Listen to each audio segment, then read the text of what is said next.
speak now to Kelley Carter in Los Angeles. She's a senior entertainment writer for The Undefeated and covered Chadwick Boseman extensively over the years. Kelley, thanks for talking to us at this time.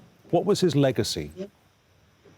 You know, Chadwick Boseman's legacy, honestly, was helping to transform the entire industry of Hollywood.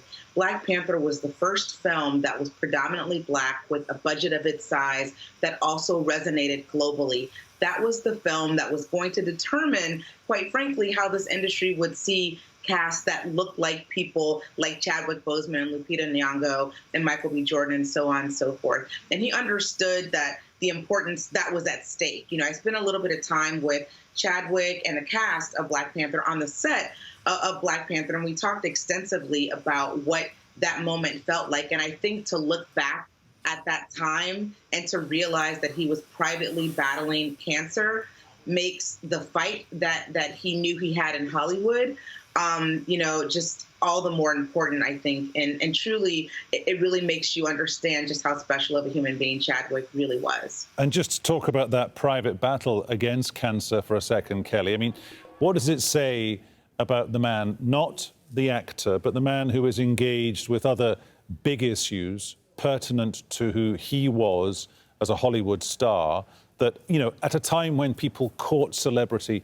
when it's all about how many likes or how many followers you get on Instagram or TikTok or Twitter or Facebook or wherever, he kept that well and truly off the radar, the fact that he was so seriously ill. Yeah, you know, he really did. I think that says a lot about Chadwick, but I think the most important thing that it probably says about him is how dedicated he was to this industry and to finding success in this industry.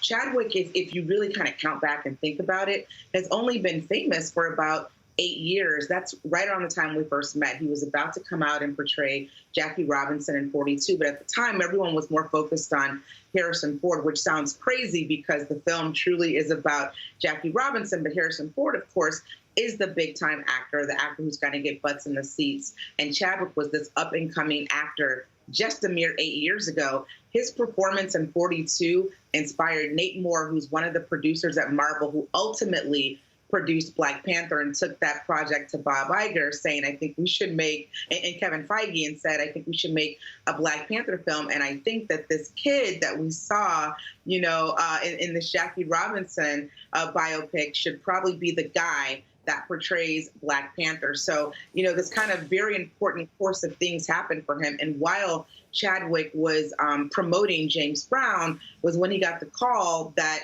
they wanted to talk to him about being the Black Panther. So you can imagine someone who really was just starting to get their footing in Hollywood, getting a call like that, ultimately fronting $1 billion, you know, film was huge, was a major moment. And he obviously really wanted to drink it all in and take on as many roles as humanly possible. You look behind me and you see this Black Panther poster. This is always there from when I host a show of my own, interviewing actors. And it's there because the day that the Black Panther opened, I talked with Chadwick and he gifted this poster to me and had the cast sign it because I had been a part of, you know, his own journey. And I think he was just such a really great human being and just a special person.